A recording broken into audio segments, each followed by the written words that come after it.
আসসালামু আলাইকুম। কেমন আছেন সবাই? আশা করি আল্লাহর রহমতে সবাই খুব ভালো আছেন। এই প্রচণ্ড গরমে আজকে আমি আপনাদের স্বাস্থ্যসম্মত একটি রান্নার রেসিপি দেখাবো।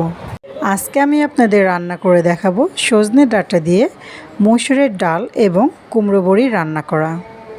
আপনারা যারা এখনও সজনে ডাঁটার তরকারিটা খাননি তারা অবশ্যই আমার রেসিপি দেখে ট্রাই করবেন।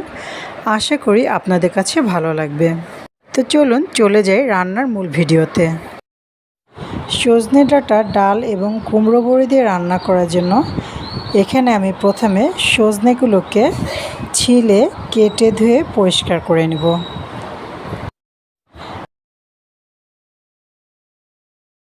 সজনে ডাঁটার এক পাশের কিছু অংশ আমি চাকু দিয়ে কেটে ফেলে দিচ্ছি। আমি কিন্তু চাকু দিয়ে একদমই সম্পূর্ণ কেটে ফেলিনি, দেখতেই পাচ্ছেন একটু বাঁধিয়ে রেখেছি। এরপর আমি হাত দিয়ে এভাবে খুলে নিচ্ছি। এখন আমি সবগুলো একই সাইজের করে কেটে নেওয়ার জন্য দেখুন আগেরটার মাপ দিয়ে এভাবে সবগুলো একইভাবে কেটে নিচ্ছে। সবগুলো কেটে নেওয়া হয়ে গেলে আমি একটার আঁশ ছাড়িয়ে আপনাদের দেখাচ্ছি। উপরের যে বাড়তি আঁশটা থাকে সেটা আমি কিভাবে খুলে নিচ্ছি।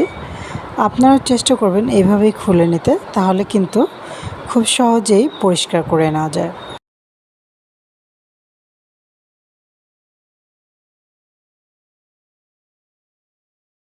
আপনারা চাইলে কিন্তু এই কাজটা বটি দিয়েও করতে পারেন।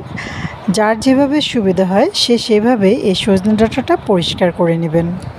বাড়তি আঁশগুলো কিন্তু চাকু দিয়ে এরকম চেঁচে পরিষ্কার করতে পারেন। দেখতেই পাচ্ছেন কতটা পারফেক্টভাবে সজনে ডাঁটাটি পরিষ্কার হয়ে গেল। ডাঁটাগুলো কাটা হয়ে গেল।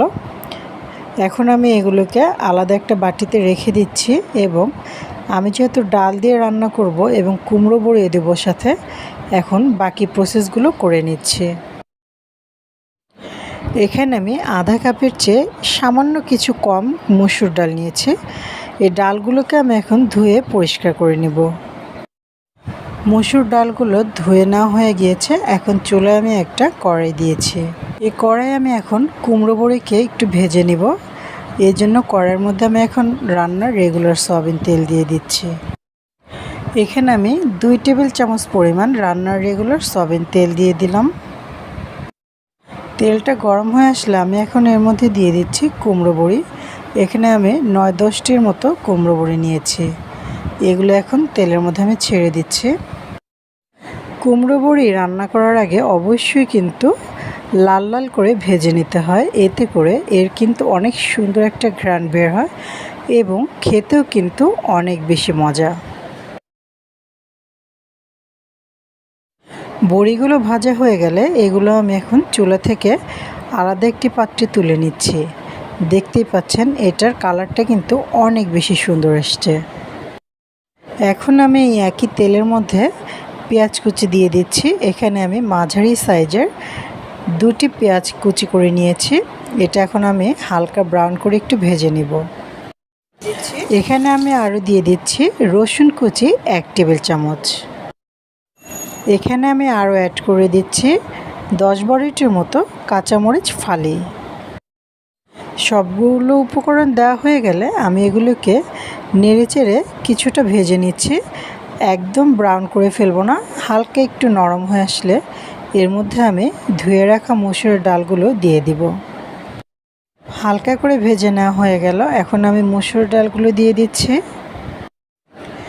ডালগুলো দেওয়ার পর এর মধ্যে আমি দিয়ে দিচ্ছি পর্যাপ্ত পরিমাণ লবণ। আমার কাছে কিছুটা বেশি মনে হয়েছে তাই একটুখানি লবণ আমি তুলে নিলাম। হলুদের গুঁড়া দিয়ে দিচ্ছি সামান্য পরিমাণ। সবগুলো মশলার উপকরণ দেওয়া হয়ে গেলে ডালটাকে নেড়েচেড়ে হালকা আমি একটু কষিয়ে নিচ্ছি। আমি কিন্তু ডালের মধ্যে কোনো রকম বাটা মশলা ব্যবহার করিনি। সাধারণত কিন্তু আমি ডালে কখনো বাটা মশলা ব্যবহার করি না। এতে আমি কাটা পেঁয়াজ এবং কাটা রসুনই ব্যবহার করি। আপনারা যদি কেউ চান তাহলে আপনারা চাইলে বা আদা বাটা বা রসুন বাটাও এর মধ্যে দিতে পারেন। প্রায় 7 থেকে 8 মিনিটের মতো আমি ডালটা কষিয়ে নিয়েছি। এখন আমি এর মধ্যে দিয়ে দিব পানি। আমি প্রথমে এখানে খুব বেশি পানি দিচ্ছি না, কারণ কিছু ডাল আছে অল্প পানিতে কিন্তু সিদ্ধ হয়ে যায় খুব ভালোভাবে, আবার কিছু ডাল আছে সিদ্ধ হতে বেশ কিছুটা সময় লাগে, এতে করে তখন অনেকটা বেশি পানি দিতে হয়। তা আপনারা যখন ডাল রান্না করবেন আপনাদের ডাল বুঝে আপনারা সেই অনুযায়ী পানিটা কিন্তু দিয়ে নেবেন। পানিটা দেওয়া হয়ে গেলে এভাবেই আমি মিডিয়াম আঁচে ডালটাকে সিদ্ধ করে নেব। এটাকে কিন্তু আমি ঢাকনা দিয়ে ঢেকে দিচ্ছি না, তাহলে কিন্তু বলক উঠে ঢাকনার উপর দিয়ে উপচে পড়ে যাবে। অপেক্ষা করছি সিদ্ধ হওয়া পর্যন্ত। ফিরে আসলাম 12 থেকে 15 মিনিট পর। দেখতেই পাচ্ছেন ডালটা কিন্তু খুব ভালোভাবে সিদ্ধ হয়ে এসছে। এর মধ্যে কিন্তু পরবর্তীতে আমি আর কোনো বাড়তি পানি ব্যবহার করিনি। এই ডালের মধ্যে আমি এখন দিয়ে দিচ্ছি ভেজে রাখা কুমড়ো বড়ি, এবং এখন আরও দিয়ে দিচ্ছি এখানে সজনে ডাঁটা, যেটা আমি আগে থেকে কেটে ধুয়ে পরিষ্কার করে রেখেছিলাম, সেটা এখন আমি এর মধ্যে দিয়ে দিচ্ছি। অল্প কিছুক্ষণ এটা ডালের সাথে একটু নেড়ে চেড়ে আমি এর মধ্যে সজনে এবং কুমড়ো বড়িটা সিদ্ধ হওয়ার জন্য আরও কিছু পানি দিয়ে দিব। এখনও কিন্তু এর মধ্যে বেশি পরিমাণ পানি দেওয়ার দরকার নেই, যেহেতু কুমড়ো বড়ি কিন্তু খুব দ্রুত সিদ্ধ হয়ে যায় এবং সজনে ডাঁটাটাও সিদ্ধ হতে খুব বেশি সময় লাগে না। এখন আমি একটা ঢাকনা দিয়ে ঢেকে মিডিয়াম আঁচে রান্না করব আরও 12 থেকে 15 মিনিট পর্যন্ত। ঢাকনাটা খুলে আমি দেখে নিচ্ছি সজনে ডাঁটা এবং কুমড়ো বড়িটা সিদ্ধ হয়েছে কিনা। আপনাদের আমি দেখিয়ে দিচ্ছি, দেখুন এটা কিন্তু দেখেই বোঝা যাচ্ছে প্রপারভাবে একদম সিদ্ধ হয়ে গিয়েছে। এখন আমি এই ডালটাকে তেলে দিব, কেউ আবার এটাকে বাগারও বলে থাকেন। এখানে আমি একটা ফ্রাই প্যান নিয়েছি এবং এর মধ্যে আমি রান্নার রেগুলার সয়াবিন তেল দিয়ে দিচ্ছি 2 টেবিল চামচ পরিমাণ। এই তেলের মধ্যে আমি দিয়ে দিচ্ছি 1 টেবিল চামচ পরিমাণ কুচি করে রাখা পেঁয়াজ। এই পেঁয়াজটাকে আমি এখন কিছুক্ষণ নেড়ে চেড়ে একটু হালকা ভেজে নেব। এটা ভাজা হয়ে গেলে এর মধ্যে আমি রসুন কুচি দিয়ে দিব। রসুন কুচিটা খুব দ্রুতই কিন্তু পুড়ে যায় কিংবা লাল হয়ে যায়, এই জন্য আমি এটাকে একটু পরেই দিচ্ছি। এখন আমি এর মধ্যে আধা চা চামচ পরিমাণ দিয়ে দিলাম রসুন কুচি। এখন আমি পেঁয়াজ এবং রসুনটাকে একসাথে আবার কিছুক্ষণ ভেজে নিচ্ছি। একটা মাঝারি সাইজের তেজপাতা আমি মাঝখান দিয়ে 2 টুকরো করে নিয়েছি, এটাকে আমি দিয়ে দিলাম। অল্প পরিমাণে দিয়ে দিচ্ছি 5 ফোড়ন। আপনারা যারা 5 ফোড়নটা পছন্দ না করেন তারা কিন্তু এটা স্কিপ করতে পারেন। সামান্য পরিমাণ দিয়ে দিচ্ছি জিরা। সবগুলো উপকরণ দেওয়া হয়ে গেলে আমি এটাকে এখন ব্রাউন করে ভেজে নিচ্ছি। এগুলোকে কিন্তু মিডিয়ামের চেয়ে একটু লো আঁচে ভেজেছি। ভাজা হয়ে গেল, এগুলো এখন আমি ডালের উপরে দিয়ে দিব। ভাজনাগুলো এখন আমি ডালের উপরে দিয়ে দিচ্ছি।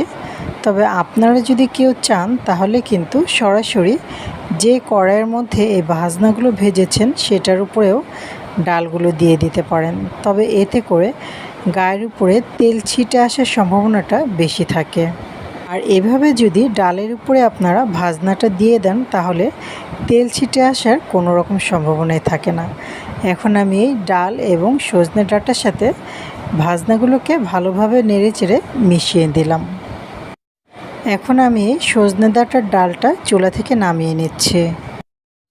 রেডি হয়ে গেল আজকের অসাধারণ মজাদার খাবার সজনে ডাঁটা দিয়ে মসুর ডাল এবং কুমড়ো বড়ি। আপনারাও কিন্তু বাড়িতে অবশ্যই ট্রাই করবেন, আশা করি আপনাদের কাছেও অনেক বেশি ভালো লাগবে। আর আমার চ্যানেলকে সাবস্ক্রাইব করে সবসময় আমার চ্যানেলের পাশেই থাকবেন। সবাই ভালো থাকবেন, সুস্থ থাকবেন। আল্লাহ হাফেজ।